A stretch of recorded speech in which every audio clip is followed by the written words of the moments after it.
নমস্কার বন্ধুরা, আমি শেফ অমিত। আমার নতুন ইউটিউব চ্যানেলে আপনাদের সবাইকে স্বাগতম। আজকে আমরা নতুন রেসিপি নিয়ে এসেছি আপনাদের সামনে। এটা হলো চিকেন স্টু। দেখে নেব আমরা চিকেন স্টু কী করে বানাতে হয়। এটা যেমন খেতে সুস্বাদু তেমন পুষ্টিকরও। এখানে একটা পেঁয়াজ নিয়ে আমরা কুচি করে কেটে নেব। সাথে 5 থেকে 6 কোয়া রসুনকেও সেম কুচি কুচি করে কেটে নেব। এখানে আমরা 3 রকম ভেজিটেবল অ্যাড করেছি: গাজর, আলু, বিনস। আপনারা যদি মনে করেন অন্য কোনো ভেজিটেবল অ্যাড করবেন করতে পারেন, যেমন গ্রিন পিস, ক্যাপসিকাম, ফুলকপি। আমি এখানে গাজরটাকে ছোট ছোট করে কেটে নিচ্ছি, আর সঙ্গে সেম সাইজের আলুটাও ছোট ছোট করে কেটে নেব।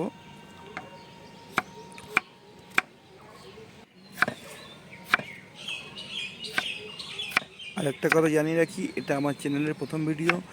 যদি আপনাদের ভালো লাগে প্লিজ লাইক করবেন, আর সঙ্গে সঙ্গে আমার চ্যানেলটাকে সাবস্ক্রাইব করবেন। এতে আমার মোটিভেশন বাড়বে, আর আগে আপনাদের জন্য নতুন নতুন ভিডিও নিয়ে আসতে পারবো। আমি এখানে একটা কড়াইতে বানাচ্ছি, আপনারা পারলে কুকারে বানাবেন, কুকারে খুব ভালো হয়। আমি আপনাদের দেখানোর জন্য এখানে কড়াইতে রেডি করছি। এখানে চিকেন নিয়েছি 250 থেকে 300 গ্রাম, কিছুটা আলু আর গাজর নিয়েছি, আর কিছুটা বিনস,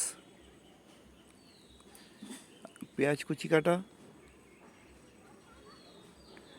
রসুন কুচি কাটা, কিছুটা সল্ট, বাটার আর গোলমরিচের গুঁড়ো। এখানে তেজপাতা আছে, দারচিনি আছে, এলাচি আছে, আর কিছু 2 পিস লবঙ্গ নিয়ে নেবেন। আমার কাছে এখন নেই বর্তমানে, যেন নিতে পারছি না। আসুন দেখে নিই। এখানে আছে আমুল ফ্রেশ ক্রিম, আর অয়েল, আর জল। কড়াইটা বসালাম, আর ইন্ডাকশানের পাওয়ারটা একটু বাড়িয়ে নেব। এবার প্যানের মধ্যে একটু তেল আর একটু বাটার দিয়ে দেবো।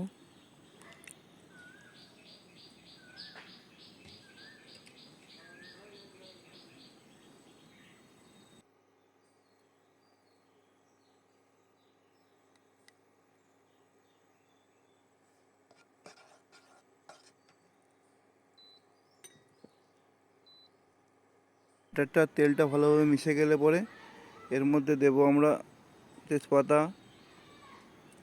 এলাচি, দারচিনি, আর লবঙ্গটা দিলে ভালো হয়। লবঙ্গটা আমি ইউজ করছি না এখানে। কিছুক্ষণ নাড়িয়ে নিয়ে এর মধ্যে পেঁয়াজের কুচি, রসুন কুচি দিয়ে ভালো করে একটু ভেজে নিতে হবে। যখন হালকা ব্রাউন হয়ে আসবে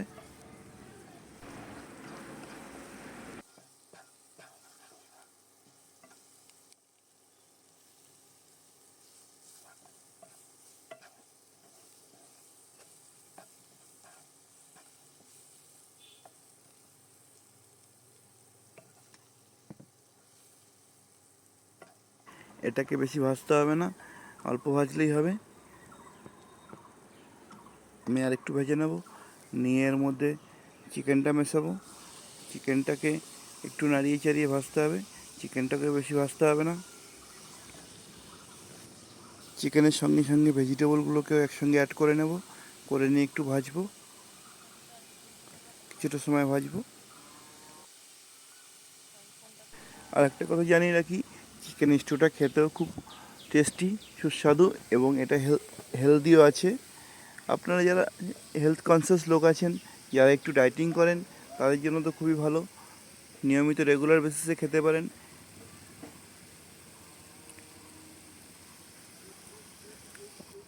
আমি এখানে সল্ট দিলাম, আর একটু পেপার দিলাম, ক্রাশ পেপার দিয়ে ভালো করে একটু নাড়িয়ে চাড়িয়ে নেব।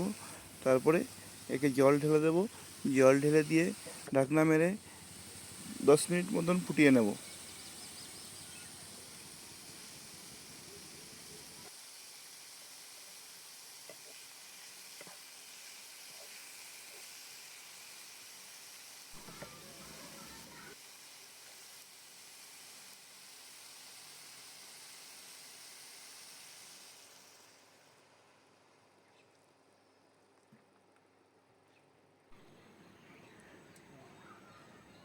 ঢাকনাটা লাগিয়ে দিলাম। এবার কিছুক্ষণ একে ফুটতে দিতে হবে।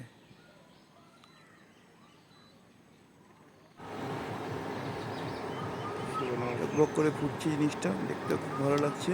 আমরা একটু দেখে নেব নাড়িয়ে চাড়িয়ে কতটা কুক হলো। আমাদের চিকেনটা অলমোস্ট হয়ে এসছে। আর একটুখানি কুক করে নেব। একটু ক্রাশ পেপার, একটু ব্ল্যাক পেপার দিয়ে দেবো উপর থেকে ব্ল্যাক পেপার দিলে পরে ব্ল্যাক পেপারের টেস্টটা বজায় থাকে। আর মাল রেডি না, এটা ফুল না।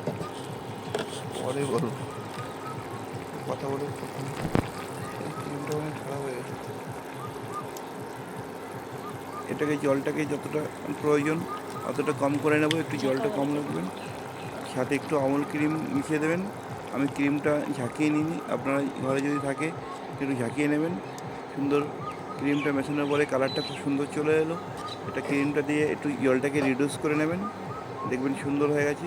আর টেস্ট করে নেবেন, সল্ট কম থাকলে দিয়ে দেবেন।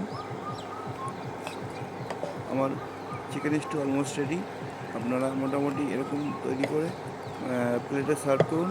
সবাই মিলে একসাথে বসে খান, বাচ্চা থেকে বয়স্ক সবাই খেতে পারবেন। খেতেও খুব সুন্দর লাগবে। আমার ভিডিওটা সম্পূর্ণ দেখার জন্য অনেক ধন্যবাদ। আমার ভিডিওটা যদি পছন্দ হয় আপনারা ভিডিওটা লাইক করবেন প্লিজ।